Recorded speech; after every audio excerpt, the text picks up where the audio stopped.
In this video, I will explain how to graph compound inequalities on a number line. Now, a compound inequality just means you have two or more inequalities combined into one. So I have four examples of compound inequalities here. Let's check out this first one.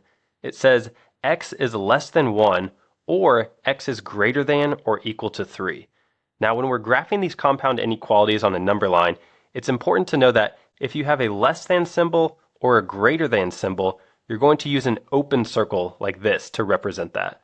But if you have a less than or equal to symbol or a greater than or equal to symbol, you're going to use a filled in circle on the number line. So for this first compound inequality, let's just focus on one inequality at a time. So let's focus on x is less than 1.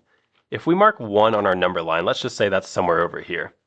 Since we have a less than symbol, we're going to use an open circle to represent that. So we know we need an open circle at 1.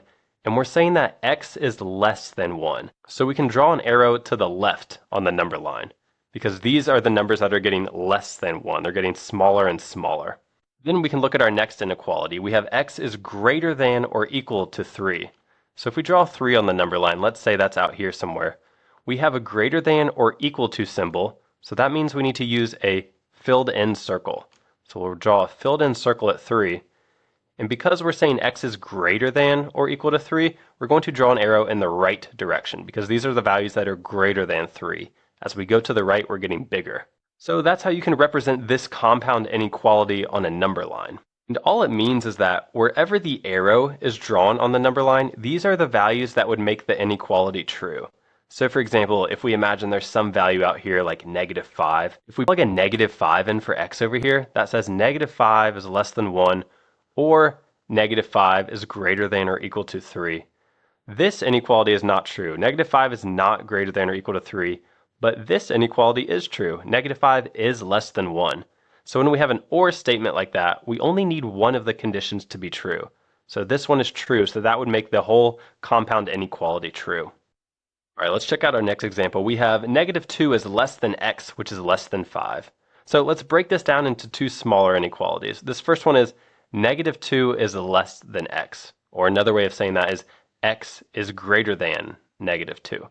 So if we mark -2 on our number line, let's say that's right here, we're saying that x is greater than -2. So because we have a greater than symbol, we're going to use an open circle.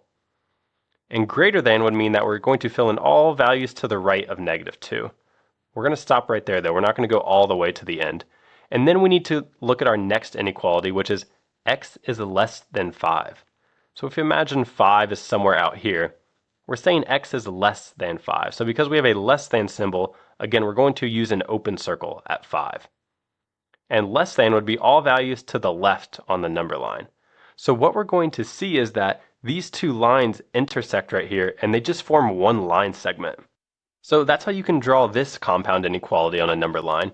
And all it means is that any values that are contained in this line segment would make this inequality true.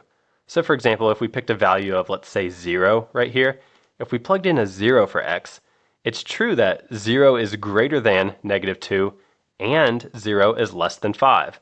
So that would make this compound inequality true. But we can imagine if we picked some number like all the way out here that was like a 10, if we plugged in a 10 for x, it's true that 10 is greater than -2, but 10 is not less than 5. So that's why 10 is not included in the solutions on the number line that make this inequality true. All right, let's check out this next example. We have x is greater than 6 or x is less than or equal to -2. So again, let's just focus on one inequality at a time. So we'll start with x is greater than 6. So let's say 6 is somewhere over here on our number line. Because we have a greater than symbol, we'll use an open circle. And all values greater than 6, we would draw an arrow to the right, since these are the values greater than 6. Then let's move on to our next inequality. So we have x is less than or equal to -2. So let's say -2 is somewhere out here. Less than or equal to, that means we have to use a filled in circle. So we'll fill in a circle at -2. And less than or equal to, we're going to go to the left. So our arrow will be drawn to the left. These are the values less than or equal to -2. So that's it for that one. Now let's move on to our very last example. We have 18 is less than or equal to x, which is less than or equal to 22. So again, let's focus on one inequality at a time. We have 18 is less than or equal to x, Or another way of saying that is x is greater than or equal to 18. So let's say 18 is somewhere out here on our number line, and we're saying x is greater than or equal to 18. So we're going to use a filled in circle since we have a greater than or equal to symbol. So greater than or equal to, that would be to the right.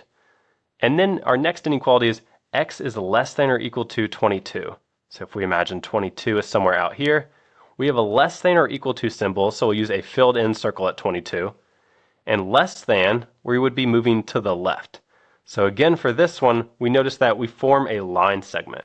And this line segment represents all the values of x that would make this inequality true. So we can imagine if there's a value of, let's say, 20 right here. If we plugged in a 20 for x, it's true that 20 is greater than or equal to 18, and 20 is less than or equal to 22. But if we pick some number outside of this line segment, let's say we picked, like out here would be a 10.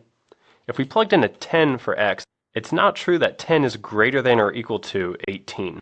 So right away we know that value of x would not make this compound inequality true. So those were just a few examples of how to graph compound inequalities on a number line.